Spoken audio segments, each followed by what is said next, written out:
Well, I think we're fortunate this morning. We have Michael Wellendorf, one of ours, who will talk about advocacy for children's health care. Michael is the Government Relations Specialist at Akron Children's Hospital. As I said, he is one of ours. He holds a MPA from the Levin College of Urban Affairs. But Youngstown State has a claim to him. He got his BA from there. And Michael's a good example of what an internship can do. He started out his career in public service working for former Governor George Voinovich. And upon graduation, he was hired as Voinovich's advanced coordinator and managed events for the governor's office. He then transitioned to another governor, Governor Robert Taft, and did much the same for Governor Taft. Then he decided to go and work for two Ohio State treasurers, Joseph D. Dieters, and he did a lot of work around public funds, managers, community organizations, elected officials, and then worked for Ohio Treasurer Jeanette Bradley. For the last 8 years, he's been the Government Relations Specialist at Akron Children's Hospital, and we're very fortunate to have him this morning. Before Michael starts, I think it's good that he knows who's in the room, so why don't we just tell him who we are briefly. I'm Dale England with the Cleveland Foundation. I'm Erin Bose, Assistant Dean for Partnerships and Special Projects at the Levin College. I'm Becca Boss. I'm at the Center for Child Health and Policy at UH Rainbow Babies. I'm Wayne Mesker with the Levin Foundation. Burnett Williams with Akron Children's Hospital. I'm Levin Tillo, Center for Community Solutions. Michael, the floor is all yours. All right. Wow. Quality, and we will get quantity. Okay. Outstanding. Well, thank you, Dean. Thank you all for being here. You know, I was saying to Dean Anglin right when I came through the doors. You know, everything sort of comes back. Even the smell of the building. I was just not overwhelmed, but it took me right back. So I've always had a really good experience with my education, as I shared with Dean previously. Youngstown State does have a claim to me. I didn't win any national championships with Trestle there, but you know, I really found my love, my interest for public policy, for government. But it was at Levin College where I learned how I learn, where I learned to, in a matter of speaking, peel the onion, to break policies down, to look at the ramifications of the decisions of our policymakers, and that's really, really important. I think especially now, when we have sort of stepped back from that a little bit in our national dialogue and certainly in our government processes. I think looking at policy, the implications of policy, and some of the thought around ideas and those implications is really, in some circles, really lacking, and that's a real shame. So I'm thrilled you guys are here, and I wanted to present in a couple of ways. One is to just touch on some of the broader issues that we deal with in children's hospitals. I want to touch on a couple of those. Obviously, I'll talk about Medicaid and graduate medical education, as well as some other issues that we've dealt with regarding some of the repeal and replace efforts from 2017 and the probability of those sort of continuing in the future. And then maybe take a look at what's going on at the state. You know, we are in an odd numbered year, so that means we are dealing with a state operating budget, and that's a big deal. And there may be a lot of activity related to that budget even this week. So, you know, why advocate for kids? Why does Rainbow Babies and Children's Hospital employ lobbyists, employ people to handle government relations, to look at policy? Why is the Center for Community Solutions, why are they relevant when they break policies down and produce those awesome reports? By the way, they're fantastic, and I've read and plagiarized many of them, so just so you know that. But you know, that's really valuable, those having folks in those roles, because in pediatrics there's a lot of challenges. We're always talking about, and Burnett Williams is my vice president at Akron Children's, and she likes to cup her ears when I say this, but entitlement reform, because there's there's sort of a connotation about entitlement reform. It seems as one end, it is really being fiscally responsible and maybe finding more efficient and pragmatic ways of doing things. And then on the other spectrum, you have, we're gonna look at Medicaid because that's that horrible program for lazy people. That's not my words, by the way. We've actually heard that. So proposed Medicaid cuts are something we're always talking about. Medical education, specifically in pediatrics. You're in the middle of, in Northeast Ohio, you've got Neomed, you've got university hospitals, you've got the Cleveland Clinic, Akron Children's, you've got medical schools, and you've got teaching hospitals. So this is a really big issue for us, and I'll talk about that in a minute. We always have state budget issues. As you know, Medicaid is a federal program. It is run by the states, and sometimes there's a lot of ideas that are floating around about how to make Medicaid better at the state level. We always talk about formulas. We always talk about percentages. We always talk about reimbursement rates. And given the opportunity, if we don't voice our concerns, that may go in a way that we don't like nor appreciate. Access to care. Access is a huge issue. It's an issue specifically for an organization like Akron Children's Hospital. Although we are in Akron, we have primary care offices that go from Warren to Mansfield.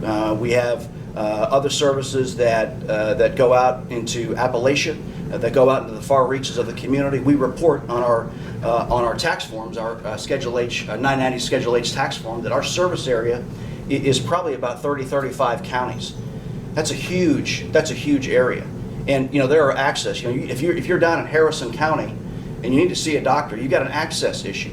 But by the same token, we deal with those at an organization, a regional organization like in Akron Children's. But I would say, Rainbow Babies and Children's Hospital, if you have a kid who needs to go to the hospital and they're 10 blocks away and there's 10 feet of snow, you've got an access problem. If you're not on a bus line, you've got an access problem. So we always deal with access issues in terms of getting care to the folks and the kids who need it. Evolving regulations. We deal with this a lot, and it's really important for us to voice our concern, to talk about, and I'll put it this way, we want to have a physician in the room, we want to have an administrator in the room when there is a bureaucrat somewhere who says, hey, I've got a great idea. We need to make sure that we bridge that theory and practice, that we're able to put some perspective on some of those ideas and what some of those ramifications are. So that's really important.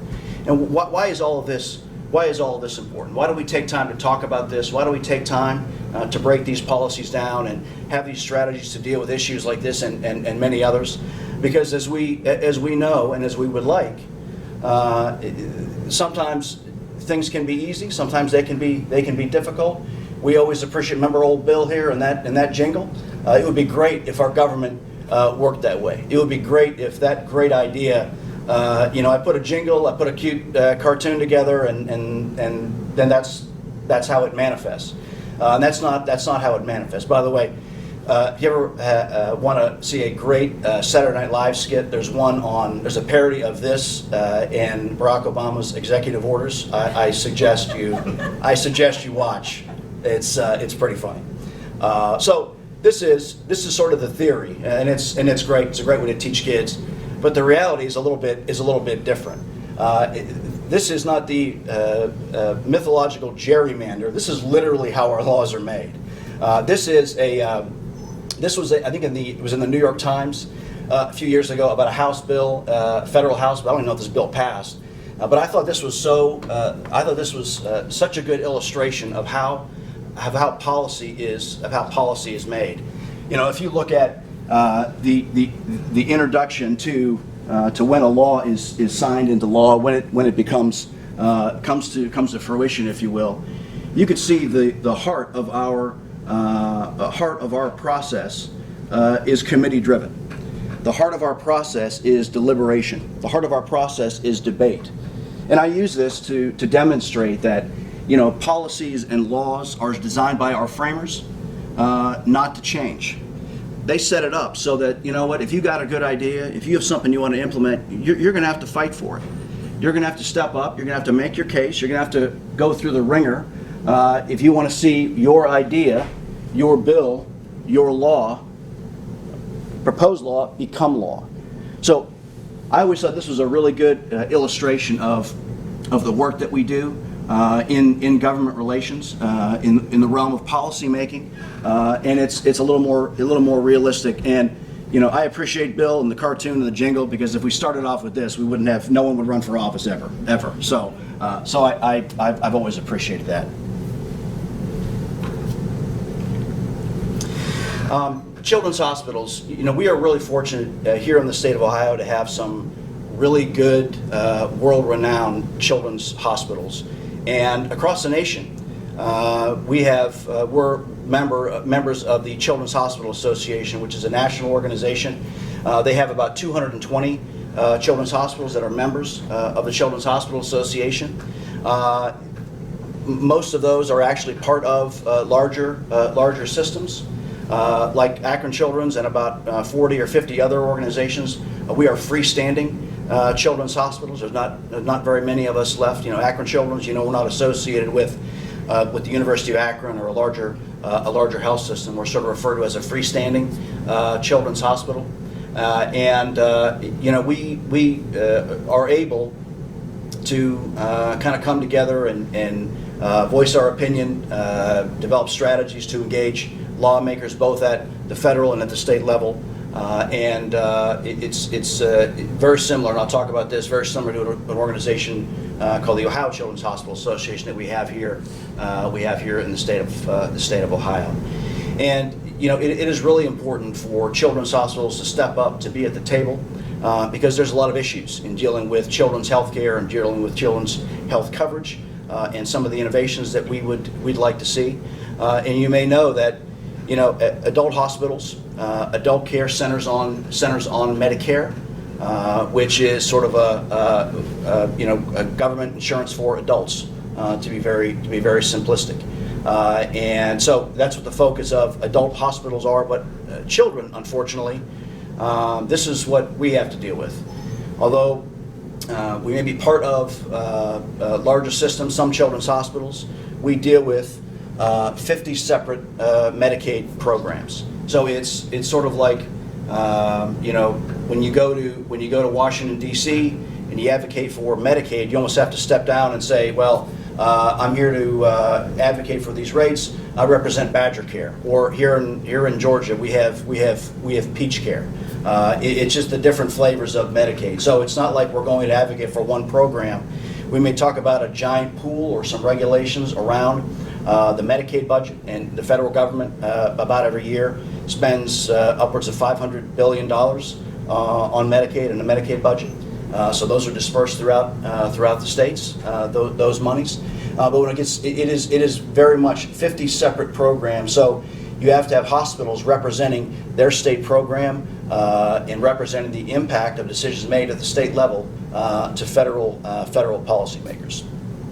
Some of the challenges that we have is that because you've got sort of different 50 different programs, when you go to talk to legislators, they really may not be sure of what program you're speaking of.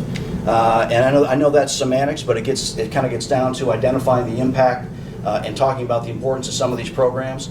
There was a great story that not a great story, but as an example, I'll say there was a legislator, a member of Congress in Wisconsin, and when the Children's Hospital Association went to engage him and his staff about Medicaid cuts or the importance of Medicaid, they were told by their health legislative aide, Health LA, the person in their office who handles legislative issues in the health HHS area, they said, well, we don't do Medicaid, we have Badger Care.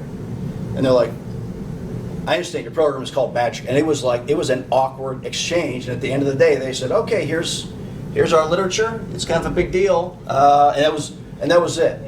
And I think some of the semantics, and it just speaks to the difficulties of how, or some of the complexities of Medicaid, how it impacts the states, and some of the the nuances of those care of Medicaid care at different in different programs in different states. This is just a slide just to demonstrate, who makes up Medicaid and makes up some of those costs.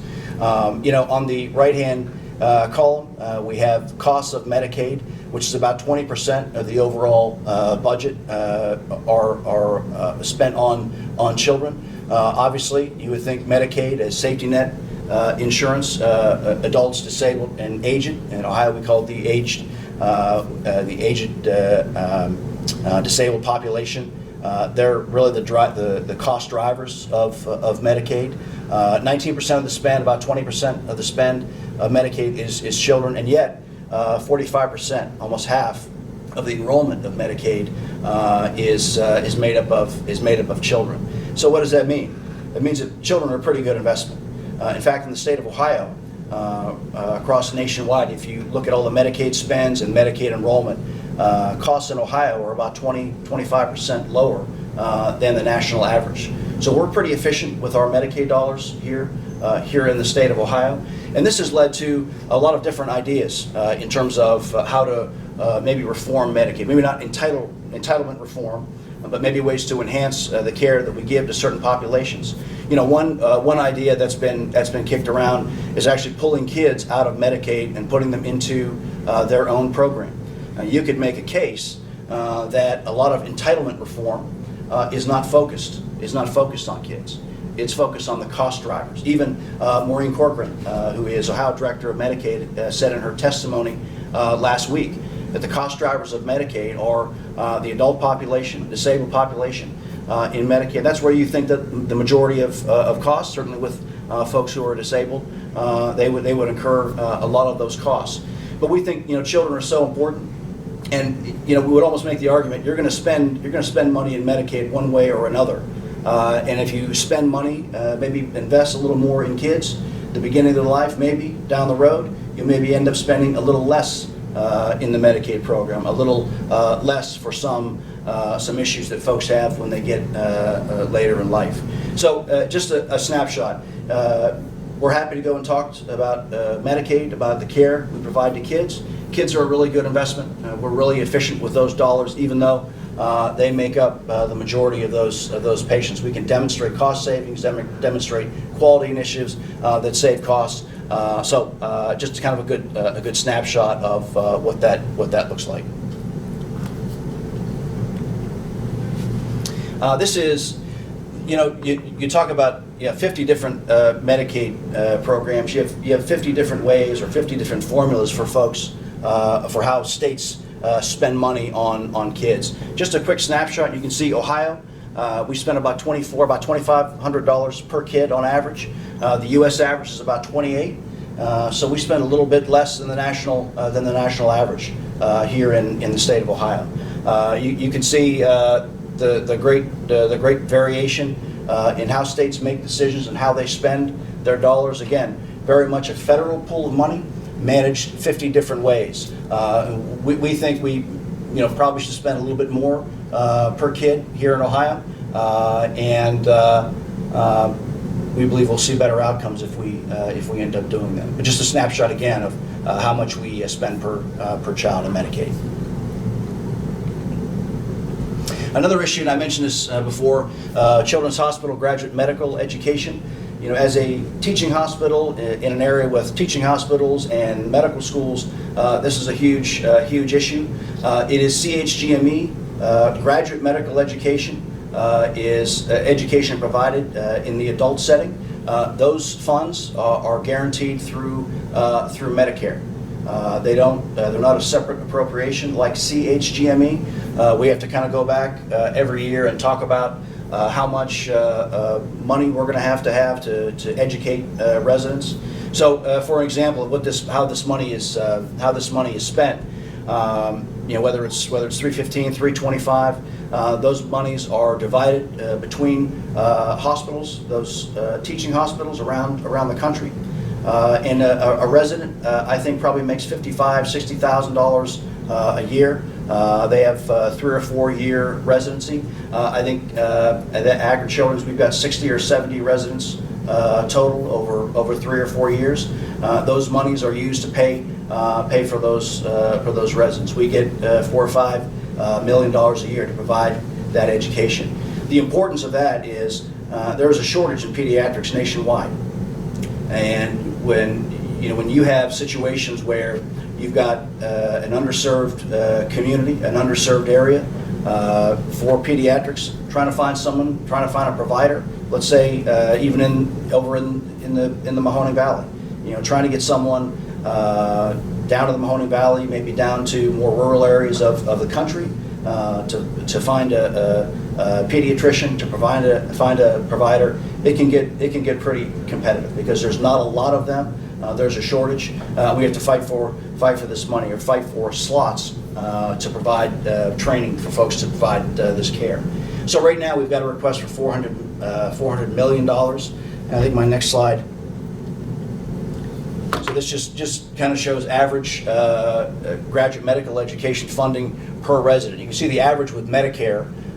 It's guaranteed in a formula in Medicare. Obviously, they pay a lot more to ensure those adults have access, that there are those providers. And you can see it's much different for Children's Hospital graduate medical education. For our efforts to train pediatricians, to train new providers, it's at a much lower rate. And the reason that our ask went from 325 to 400 is we're maybe not trying to close the gap, but we're trying to be a little more competitive with how Medicare demonstrates that they pay for those residents. So we've got obviously a lot of debate around the direction of healthcare, on the direction of health policy. We dealt with a lot of repeal and replace efforts in the past few years. First we had the Tea Party, and very conservative, very fiscally responsible is how they like to market themselves, and they wanted a full repeal of the Affordable Care Act, put a lot of efforts, put a lot of initiatives forward as ways to do that. And now we've got, and this is sort of referred to as not the Tea Party, but the Frappuccino Party. They've been identified. They want Medicare for all. They want single payer, socialized medicine, if you will. And some have talked about how they're proud of that they cite the programs or methods that are used in other countries, programs of other countries, maybe better outcomes, less costs, and would like to see that here. So this is something that we always deal with. We always are in the middle of this debate in terms of what are the implications for kids, what are the implications for the kids that we serve in our communities. This is, I refer to this as my annual report from 2017. This is, if you'll remember, this is the 2017. You had President Trump was elected in November of 2016, and they hit the ground running.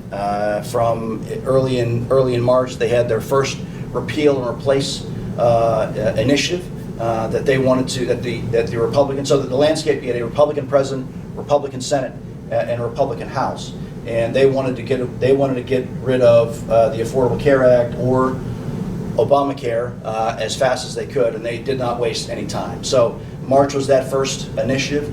All of these initiatives dealt basically with two things: with repealing the employer mandate from the Affordable Care Act, and then that dreaded phrase, entitlement reform. And when I say entitlement reform, I mean wholesale cuts to Medicaid, hundreds of billions of dollars over 10 years. And we talk about the debate. I showed you that horrible graphic of how a bill becomes a law.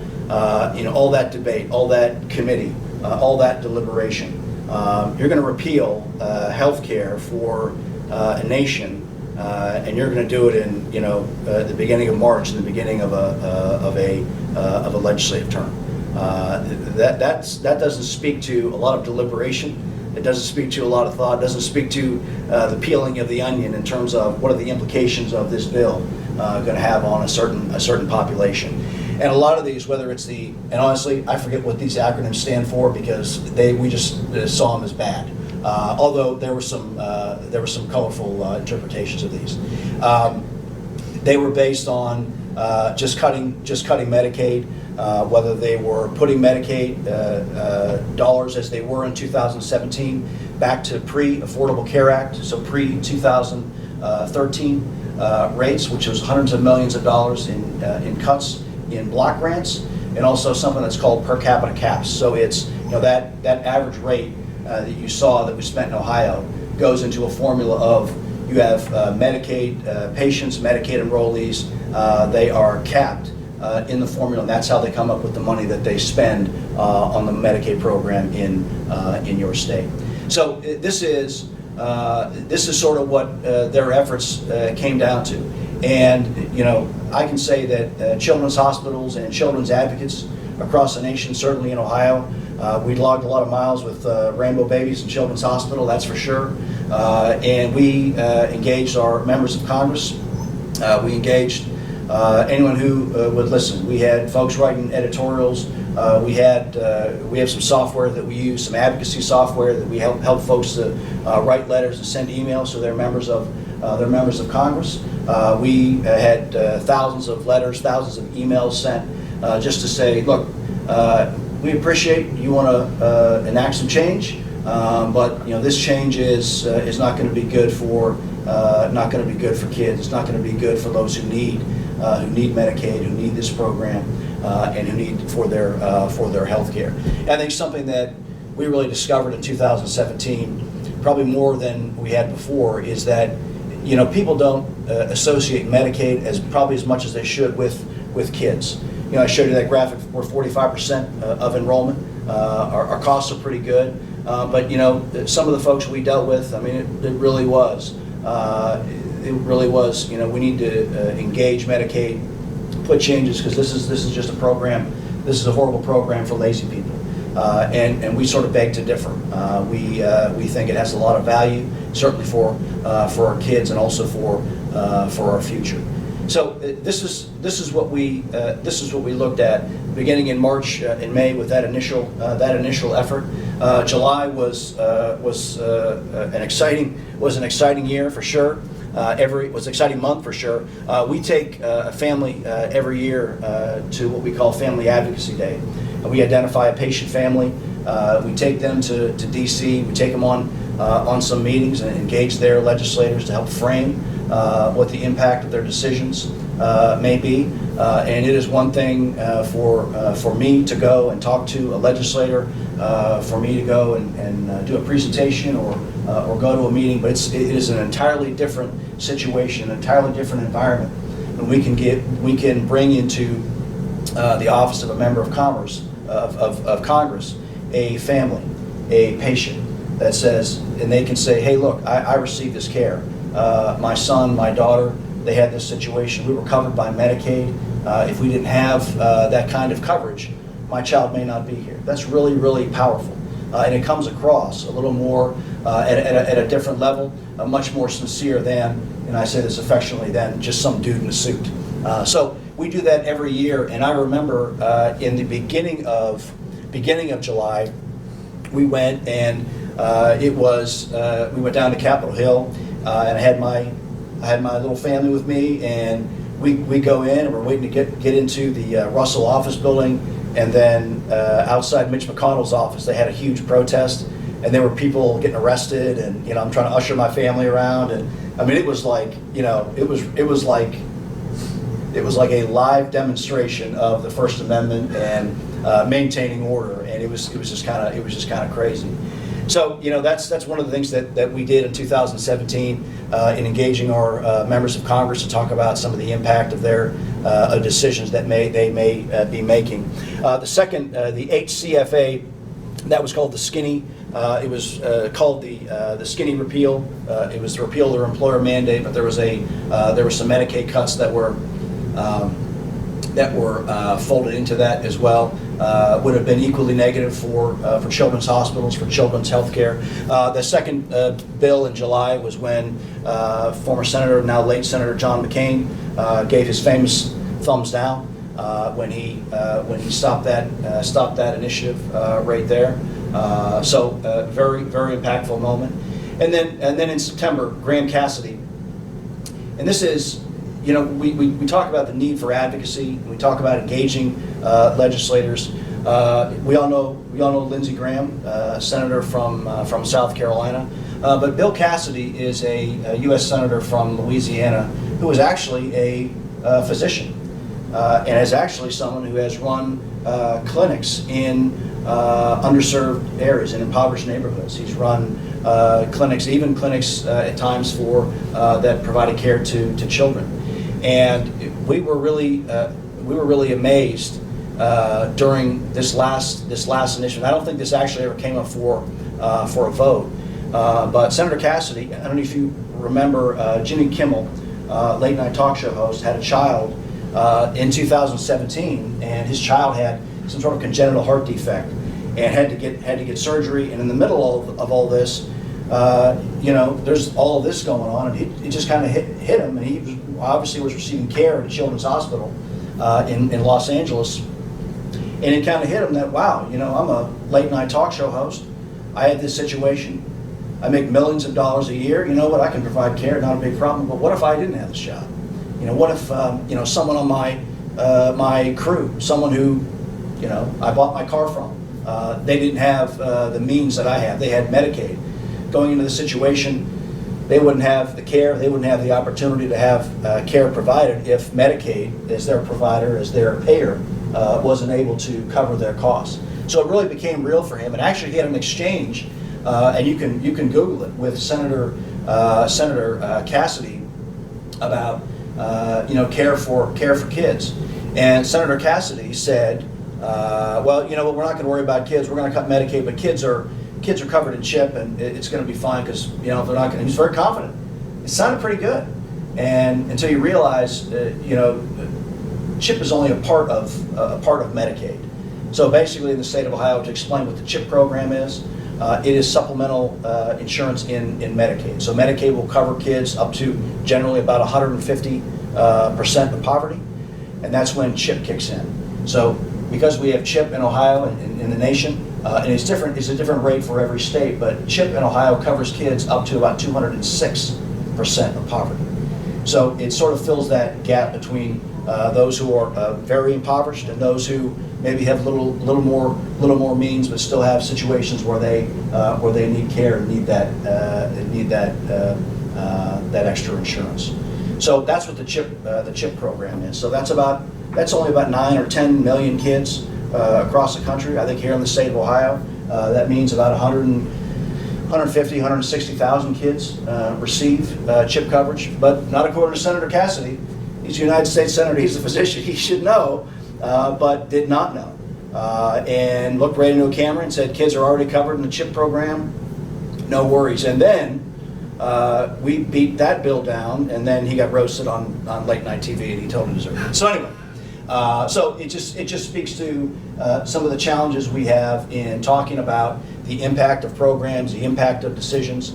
And you know, I would say, you know, when you have a bill in March, you have 2 in July, you have initiative gaining steam in September, and there were other initiatives that were kind of floating around as well, different ideas. And that really doesn't speak to deliberation. When you have such an impactful program that you're gonna ram billions of dollars of cuts over the next 10 years, and kids are gonna go without care. You know, it really speaks to I think a lack of sincerity in terms of doing what's best for the communities that we serve. You know, maybe there are communities, if there were huge cuts in Medicaid, maybe the impact wouldn't be felt by the population, but I can guarantee you Cleveland, Akron is not one of them. So we were pretty adamant about engaging our members of Congress, talking about the cuts to Medicaid, talking about the impact of some of these initiatives and some of these programs. Unfortunately, none of these took effect. and we were able to move forward and live to fight another day. And this is just from I think from April. This is one of the ideas about cutting Medicaid, about managing the Medicaid program, about entitlement reform, is through a block grant. It is to identify a certain rate of growth for the Medicaid program. It's to identify a certain level, whether that's, say, $500 billion, $600 billion, or what they tried to do in 2017, go back to pre-Affordable Care Act rates, which was a few billion dollars less than that, and say, this is the rate we're going to go with. We're going to cut this up into 50. We're going to have states manage that, and it's going to be fine. But our contention is, if that's the idea and that's the rate that they're going to go with, it's not going to be fine. Kids are going to go without care and coverage. Getting back to my previous slide about costs and federal Medicaid spending, you can see children are right about that between $2,000 and $3,000 per capita per year. Adults a little higher. Aged population is a little higher, and then obviously the disabled population with some of those a lot of those complexities they cost the most, as you would expect. But this is just a snapshot in terms of those costs. And then this was what our argument was. We're gonna have a per capita cap or a plan to cut Medicaid. That's what that means. So think of today, if we saw a 14% decrease in what we spend on kids for their health care in the Medicaid program, that would be a huge impact. Well, that's what we would have seen in 2027 when this was projected. And one of the things we really relied on was a CBO forecast, which is Congressional Budget Office. It's very similar to in the state of Ohio. We have the LSC, the Legislative Service Commission. I know government is like an alphabet soup, and I apologize. But it was really valuable to get those projections in terms of cost. You get the same thing down in Columbus with state legislation. But they forecast, the impact, kids that would lose coverage, the amount that was going to be decreased in the program, fiscal impact, those kinds of metrics. And some of these bills that I cited in 2017, they were trying to push them to the floor before we even had a CBO forecast, before we even saw what the impact is going to be. It would be the same as, we have a great idea, we're going to save tons of money. Someone asks for a financial impact from Center of Community Solutions. They're going to get that to us next week, but we're going to vote this week. That just doesn't make a whole lot of sense, and that's kind of the things that we dealt with, because ultimately this was the impact.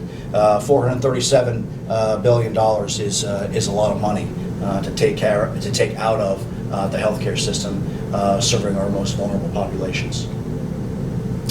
So, just a minute to talk about. I know 2017 is over, and we have a new Congress here, and this discussion is just going to continue. I know that the president has talked with Senate Majority Leader McConnell, and they're going to kind of beat down the entitlement reform and some of the ideas that they've talked about. But we're gearing up to run for. Everyone's running for president. We got 20 Democrats. Does anyone know how many people actually run for president? Shout it out. Ballpark. Any idea? In general, who in the United States?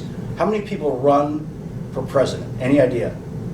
It's like over 1,000. Oh my God. Over 1,000 people run for president. I know, we only think of, well, there's two, and there's the one dude who lost in the primary. But no, it is like 1,000 people, and it is people who run on some of the wackiest ideas.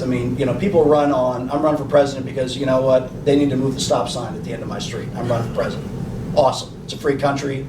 You won my vote for doing that. Awesome. But, so as politics sort of heats up, I know the president and the Republicans don't want to talk about health care. Guess what? We're going to talk about health care. We're going to talk about the one-payer system. We're going to talk about entitlement reform. We're going to talk about Medicare for all. We're going to talk about the whole gamut of ideas. So I know this is what was said, but don't count on it. It's going to be very much in the national dialogue. And then something that sort of goes to another issue of concern is, is this issue of federal budget deficits. We talk about funding for a program, funding a necessary program to provide care, health insurance, or coverage for kids, adults, and the disabled, and this just really underscores the issues that we have with our federal government. You see these deficits that we have, and this is two projections. One is from April 2018, and the other is sort of the post-tax bill impact from tax reform. So this is what's projected by the CBO to be the deficits over the next 10 years. That 1,000 is $1 trillion. Those are big numbers. So we're sort of in a hole to begin with, and that is sort of fueling some of the efforts to find monies, to free up money, to have more money that we can spend on, whether it's programming or, my gosh, debt service. And there's a lot of things that we spend money on, but this is the underlying challenge. We are running at a pretty consistent deficit. And if you look at how money is spent, and this is very basic here, and I apologize for that, but it just shows you the amount of revenue versus expenditures that we have. So the federal government collects about $3.5 trillion in revenues. That's the money that we have. That's our revenue projection that we have. And we, of course, because we're responsible people, make a budget for over $4 trillion, right? So we're automatically in a deficit. And there was a budget proposal that the president issued a month or so ago, and the spending was, I think, $4.7 trillion. And he had a plan, and it was to, our mandatory, our entitlements of Social Security, Medicare, Medicaid. He had a plan to essentially to cut all three of those and spend more money on defense and then some non-defense defense programs. But that sort of speaks to the issue that we have with the federal government in terms of how we identify our revenues and how we make decisions on how we're going to spend that money we have and how we're going to spend money that we don't have. This sort of makes the case for maybe down the road a balanced budget amendment. But my joke with a balanced budget amendment is, we haven't had a balanced budget in the United States since the last time we had a good, God-fearing conservative Republican in the House, whose name, by the way, was Bill Clinton. So that puts it into perspective as to how our federal government manages and budgets our dollars. One victory that we had recently was called the ACE Kids Act, and basically it sets up. You look at those 50 separate Medicaid programs, 50 different Medicaid programs. This would the ACE Kids Act would create basically a network, a framework of regulation to create medical homes for some of these kids, so that they had to go to receive care in multiple settings in multiple states. They would ease some of those regulations, and maybe, depending on the model, could even see some of those costs reduced. Certainly, having a medical home and assigning kids to the medical home could improve their outcomes. Certainly, there is a state opt-in model. This has been debated for the last probably 3 or 4 sessions of Congress. John Kasich was not interested in opting into this program. He had certainly had his own ideas about how he wanted to run Medicaid, things that he wanted to do, so was not interested. We'll see what Governor DeWine wants to do. He's a little preoccupied right now with the state budget, but we have a feeling that this may be of some interest to him, and he may want to opt into to ACE Kids, and we hope that we do. And this it was passed, and then in I think 2021, the state of Ohio, if they're going to move forward, will come up with a plan. And this actually could be 2020, and then 2021. This may be written out and defined, maybe even with some funding in the state operating budget, which will be introduced in January of that year. So you'll probably hear more about ACE Kids. Just a quick snapshot of children's hospitals in the state of Ohio. We have 6 children's hospitals here in Ohio. Those 6 children's hospitals make up the Ohio Children's Hospital Association. There are 6 children's hospitals, and there are 2 2 hospitals that have formalized pediatric lines of service. One is St. Mary's Hospital in Toledo, and the other one is the Cleveland Clinic. The Cleveland Clinic is not a member of the Ohio Children's Hospital Association because they don't have an independent governing board, right? University hospitals, you've got UH has their board, Rainbow Babies and Children's Hospitals has their board, but that's kind of getting down into the weeds. We collaborate a lot with those hospitals, and takes nothing away from the care that they provide. I've taken my own kids to the clinic, and they receive excellent care. But as a network, 6 children's hospitals. All of the hospitals I mentioned are members of the Ohio Hospital Association. The Ohio Hospital Association has about 215, 220 member hospitals. Very involved in advocacy, very involved in the budgetary process at the state. Children's hospitals employ over 40,000 Ohioans. The economic impact is, I could probably dig that up, but 40,000 employees, 6,200 physicians. It's huge. It's a huge impact. I think in Summit County, Akron Children's is the third largest employer. We have about 6,000 employees around Northeast Ohio. We're the only state in the nation. We take some pride in this. We're the only state in the nation where you can be anywhere in the state of Ohio and get to a children's hospital within 2 hours. Whether you're in Ironton or Marietta or Harrison County, you can get to a children's hospital. Again, access in healthcare, huge issue. We do a lot of research in the pediatric realm. Last year, over $290 million in pediatric research grants. That's a big deal.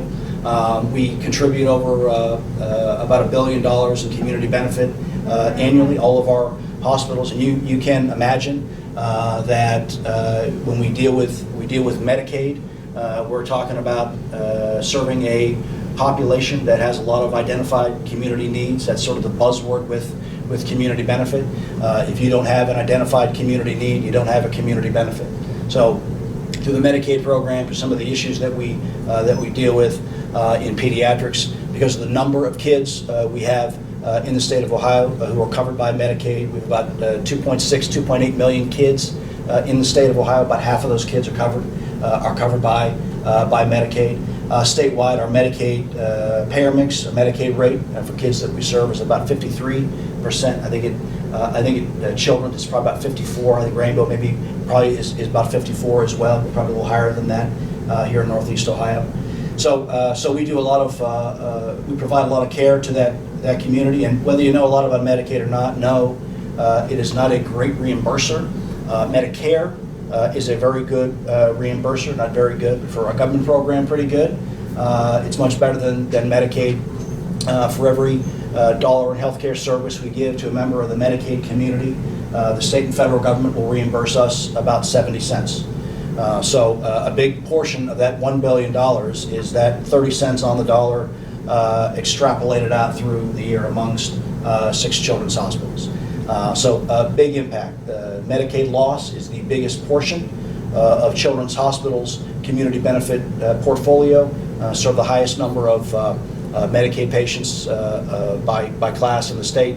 And just as an example, so Akron Children's, for example, 54% of our kids are covered by Medicaid, whereas an average adult hospital, their Medicaid rate is somewhere between 15 and 20%, I think 17%. So much smaller percentage of Medicaid patients. That would probably be different for a hospital like Metro or even St. Vincent Charity Hospital, serving the communities that they serve, but across the state, much lower rate of Medicaid.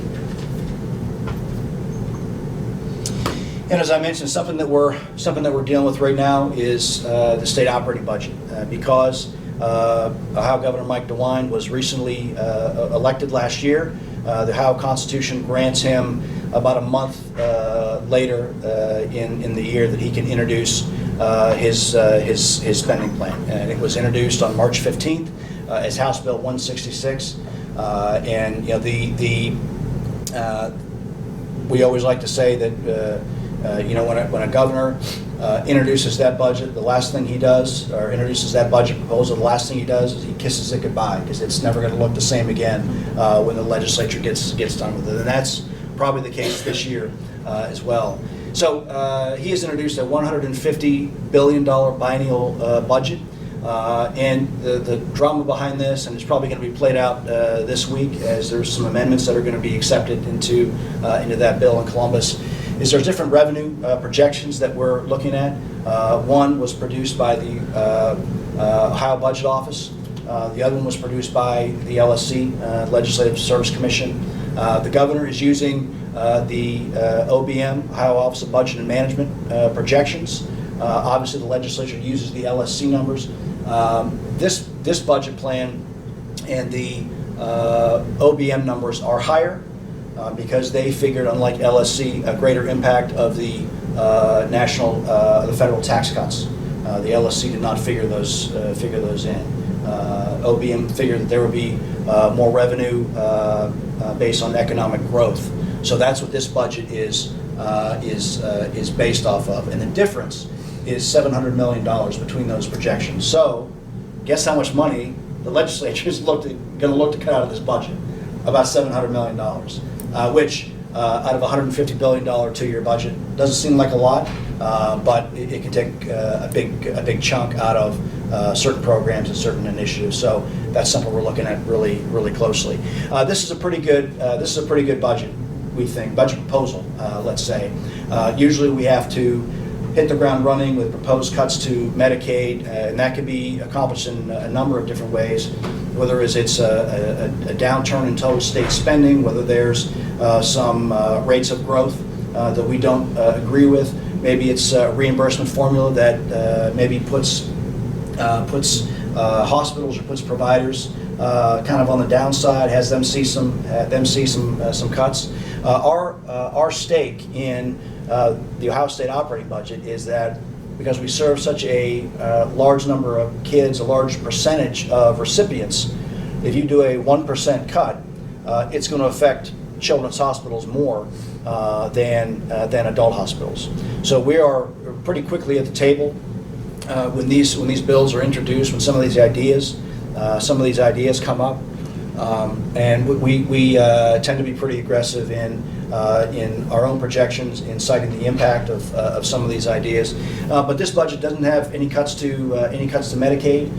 There is a franchise fee formula that is codified in the state budget that looks good. There was a structural change, makes hospitals whole in terms of reimbursement. We talked a little bit about the CHIP program. CHIP was extended for 10 years last year. Usually we have to go back every year. It was extended for a 10-year period. One of the ways that we got 10 years out of that appropriation was sort of a downtick in some of the reimbursement rates. So this year, this budget, the state of Ohio is on the hook for about $200 million. And Governor DeWine, with a very children-friendly, you might say, budget, agreed to pick up that $200 million. So the CHIP program is fully funded. So we'll see that 206 rate be true in this budget without any cuts. And then he's got a lot of health initiatives that are focused on kids. One of the first things he did was appoint a cabinet level position of Director of Children's Initiatives. Is someone that we know sort of had the same role for him when he was Attorney General, Leanne Corning, and we're looking forward to working with her. But he's got a lot of different initiatives that are focused on different things. Obviously, he has some focus on lead. I know that's certainly a big issue in all of our urban cores and beyond. I think he's got a tax credit for for home demolition. He's got some other issues. There's a part of the reimbursement model. There's some quality initiatives around lead testing for patients. There's 2 or 3 different initiatives. We're happy to see he's kind of stepped out on that. Those are big issues. A couple of years ago, we faced a couple of challenges when it went to lead testing in the state of Ohio. There was a bill. There's a lot of local initiatives that in terms of inspections, even some tax credits for local initiatives on lead. There was a lead abatement. There was a bill in the Ohio General Assembly that made all of those illegal, and all of lead abatement, all lead oversight, all lead regulation and inspection had to come out of the Ohio Department of Health from now on. So all the initiatives that we're involved in Cleveland, Akron, Columbus, Youngstown, lead abatement would have been illegal. So we were on the phone in about 10 seconds, and ultimately we put that down. We put that bill down. But those ideas again are not really thought out, or maybe the guy who introduced the bill was a landlord with a lot of old properties. But you didn't hear from me. Another issue is Tobacco 21, and there is a Tobacco 21 provision in this state operating budget. We've been very active, as I know some folks have up here in the Cleveland area, on Tobacco 21 initiatives. We have a Tobacco 21 law, which Tobacco 21, if you don't know, is a raising the age of purchase from 18 to 21 for tobacco and vaping products. And the basis is, the premise of that is, the longer we can get folks to prolong the initiation of tobacco or vaping products, the better chance they have of not becoming daily smokers. And you can insert not getting cancer, not getting emphysema, not getting on and on and on. So we see this as good public policy.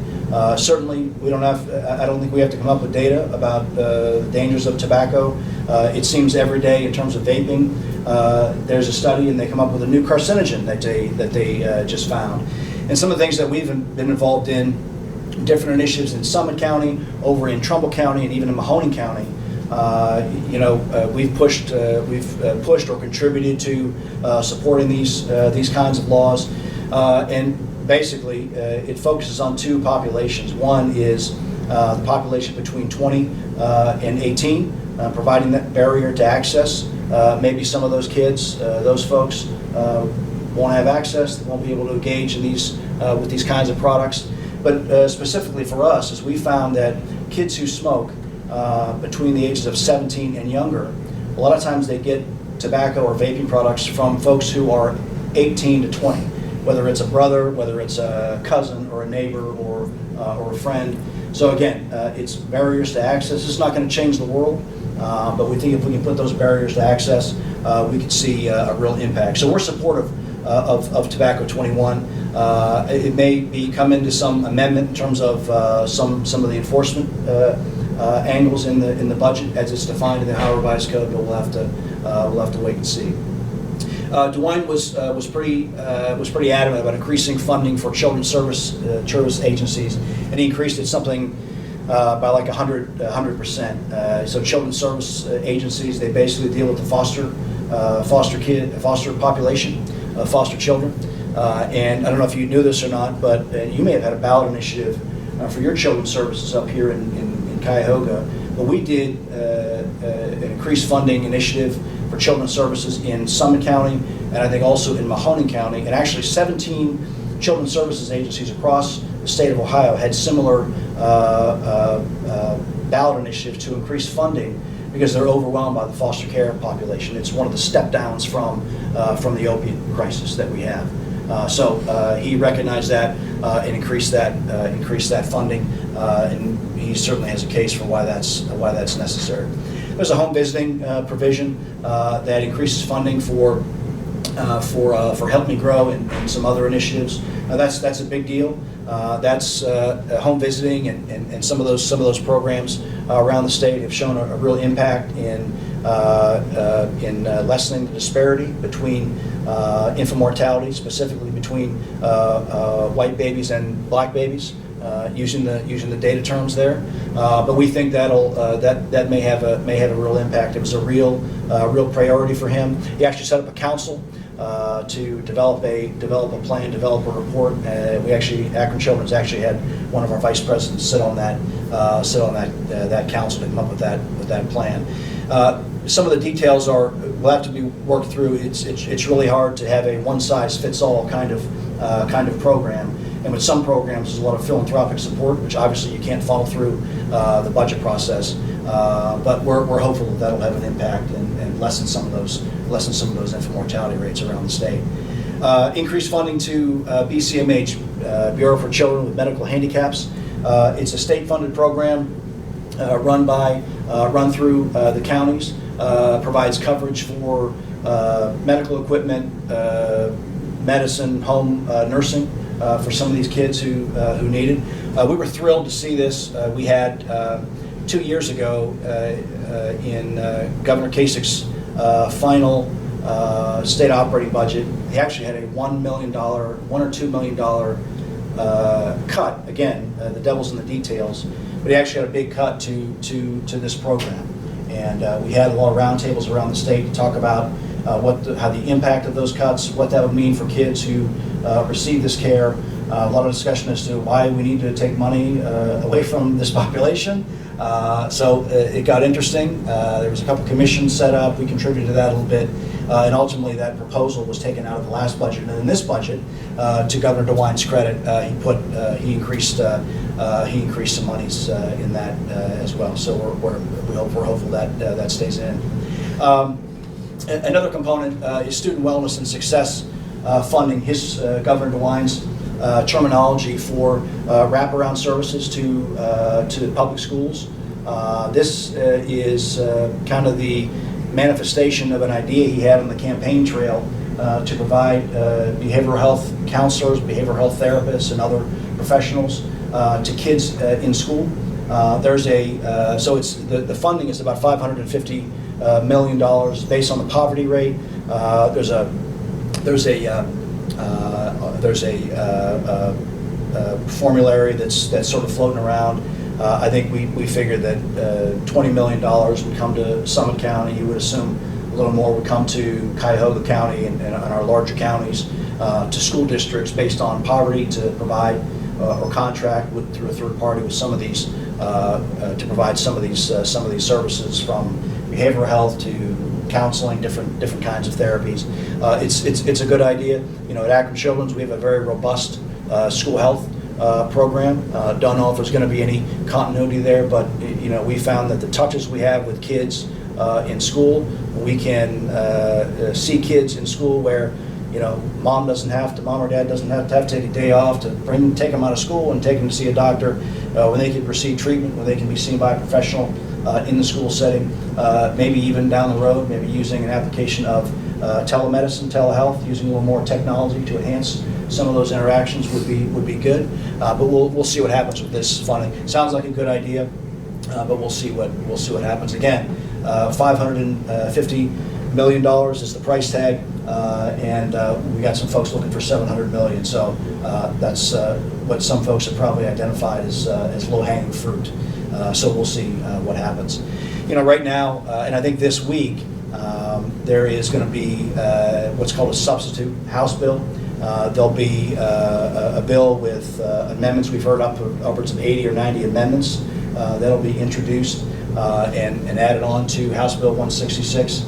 I think maybe this week or next week it'll be passed out of the House. It'll go over to the Senate, and the Senate has already started to have some hearings from Medicaid, from different agencies on the proposal. That obviously will shift based on how this bill has been amended, and this process sort of starts all over. We'll focus on the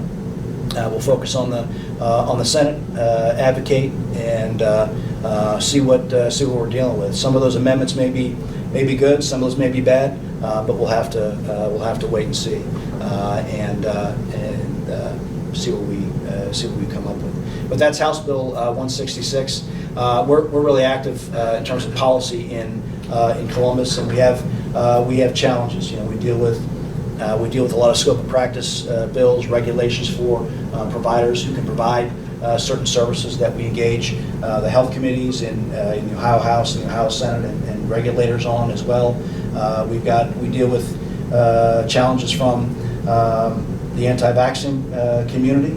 They can be pretty vocal and maybe not as reasonable as we would hope, but we're always interested in engaging with them or anyone who's interested in child health policy, whether it's reimbursement, scope of practice, or addressing some of the needs we have in our community. So I'm happy to answer any questions if there are any. Thank you, Michael. Yes, sir. Let's open it up for questions. I have one, and since the slide is here, it's great. So with the student wellness and success funding, so the idea I think is to embed behavioral health counselors within the school systems, Yeah. paid by the school systems, right? Yeah. So is that Medicaid reimbursable, or it's just a separate? Yeah. So I think this is how this is defined. Is it's a pool of money, and I'll use Akron or I'll use Cleveland City Schools as an example. So let's say Cleveland City Schools gets $10 million, probably more than that, to provide these services. So they have to contract with a county ESC, with the county health department, maybe a hospital, if it's still in the definition, to provide those services. They spend the money, and at the end of the year, they have to provide a report or justification for spending that money. It would be separate from Medicaid. Would they also be able to additionally bill Medicaid for other, like if they're there and they Yeah. have the capacity, could they also bill Medicaid? That is Do you see that happening? that's a good question. I mean, you would think under anything above and beyond the scope of the services they're providing, if they're providing behavioral health, but let's use something that is horribly reimbursed in Medicaid, which is dental care. Let's say you have a behavioral health therapist, and oh, by the way, you have a dental program, and you want to do some cleanings or some checkups. And I say that because the Medicaid reimbursement for dental care is not really good, which is a tragedy. You would have to engage and come to some contract to have them provide those services, so you could bill separately. I don't think anything.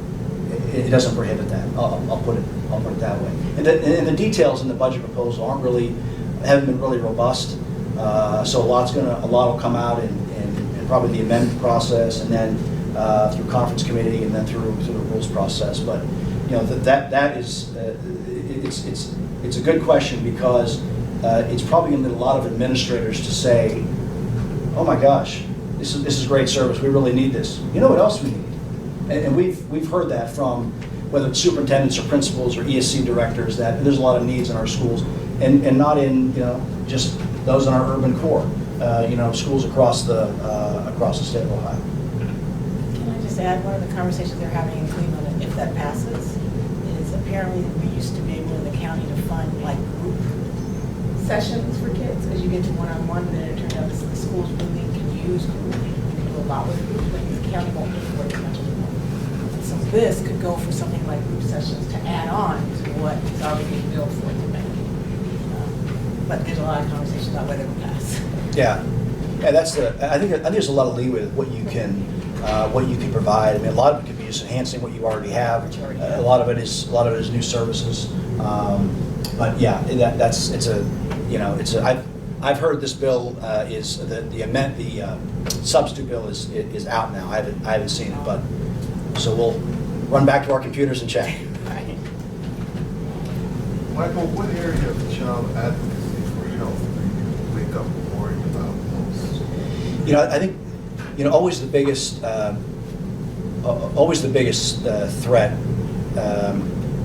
is in Medicaid, and I say horrible program for lazy people, kind of tongue in cheek, but there is a perception, and a lot of the, and I'm going to say vitriol, is aimed at the expansion population, which is adults through the Affordable Care Act who receive working childless adults who receive this care, and that's a perception among conservatives, many of whom are very vocal, very adamant, and who talk a lot about fiscal responsibility at cutting out. And my concern is that in those efforts to reform, whether it's entitlement reform, whether it is to stand before a podium and say, you know what, we need to cut.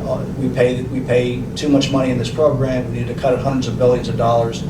That is something that at some point will be taken in some venues is taken seriously and can gain steam. I mean, you saw 2017. I mean, how simply a bad idea can be taken to the floor of the United States Senate.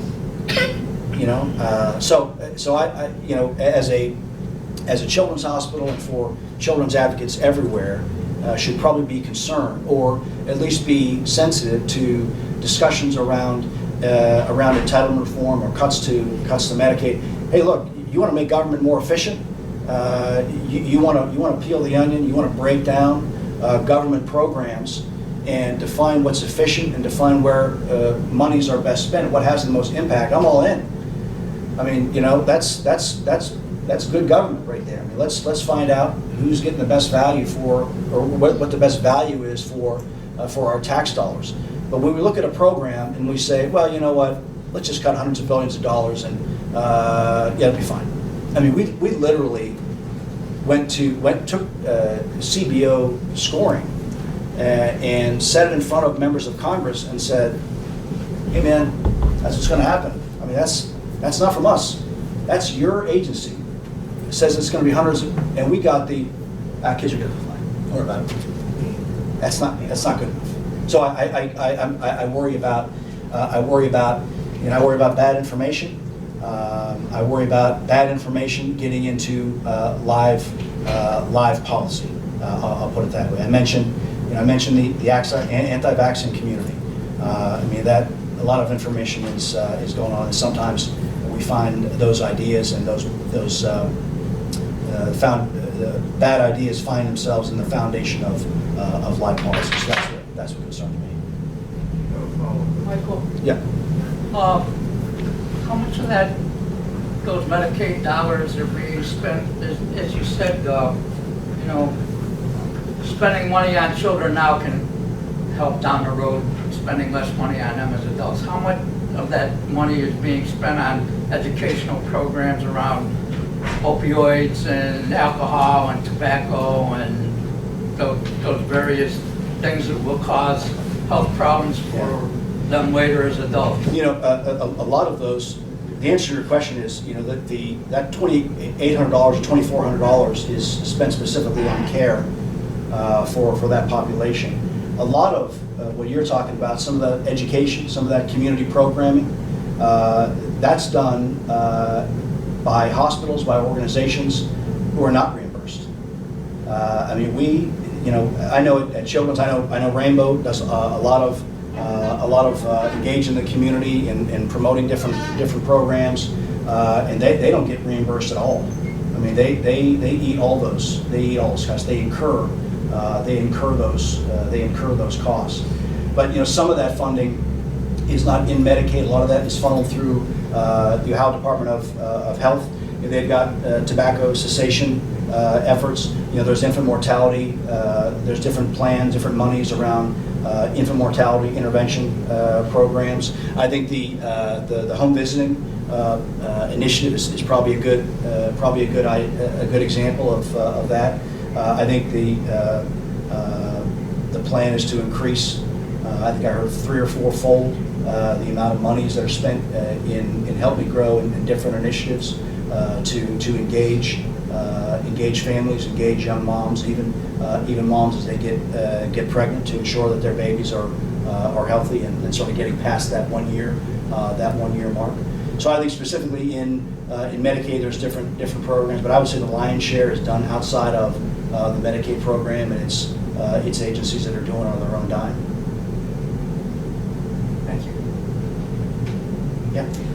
It's interesting as we start to think about sort of these innovative care delivery models, and I guess I'm curious on your perspective if you've seen conversations shift towards more of like a return on investment. You talked about like the value of the dollar spent. Yeah. We see, you know, that the percent of population children served versus the expense. But thinking about what that translates to down the road, I know we have a lot of innovative philanthropically funded, Dale's gone and say from the like Cleveland Foundation, and so part of our role is to figure out what does that translate to in, you know, in the months and years down the road that we're not spending in future costs. Yeah. And I guess I'm curious if you're seeing that sort of shift in modeling for just communicating why it's so important. Yeah. Like you cut $700 million now, it's going to cost us exponentially more down the road.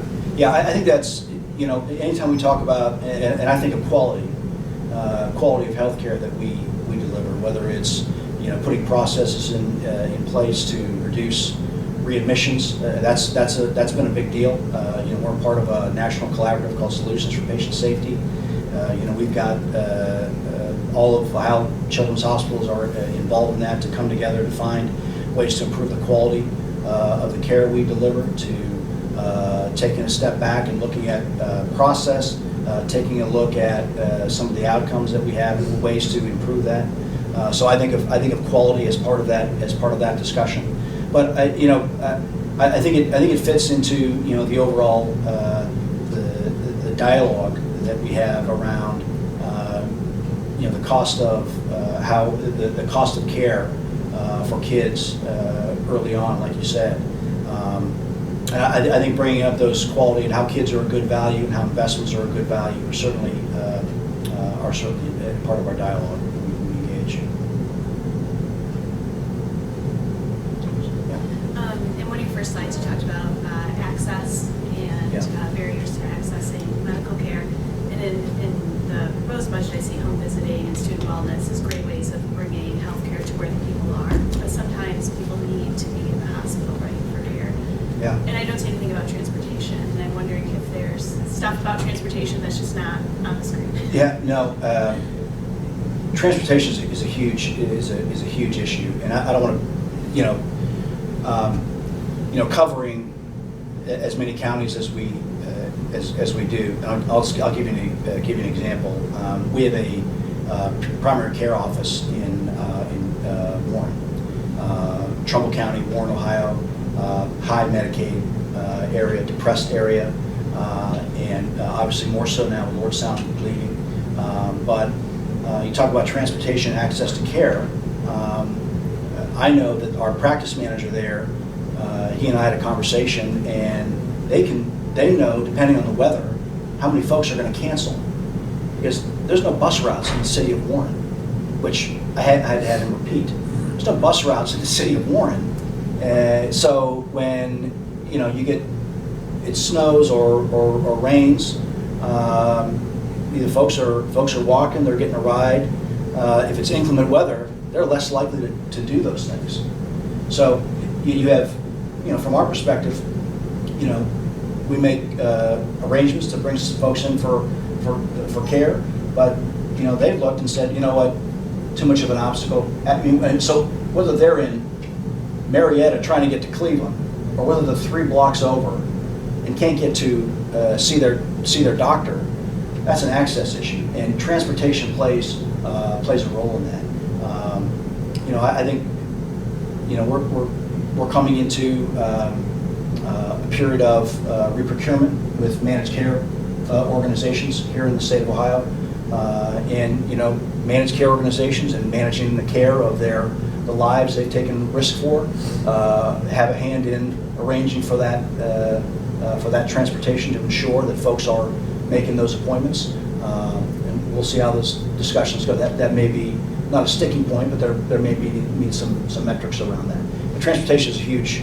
It's a huge issue. It's something that we've talked a lot about, not only in the breadth of our service territory, but even in an urban core, in terms of how we want to use technology like telehealth. There's right now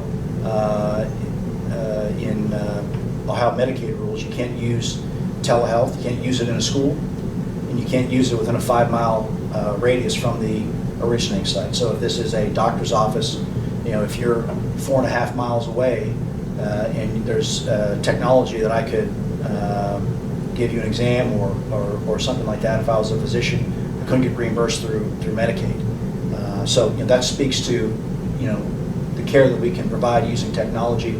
And using telehealth, telemedicine could be a way to broach the issue of transportation to provide care and provide access. So transportation is a big issue, not just for us, but around the state. And I'd be willing to guess that it'll be a great topic of discussion this year in the procurement process.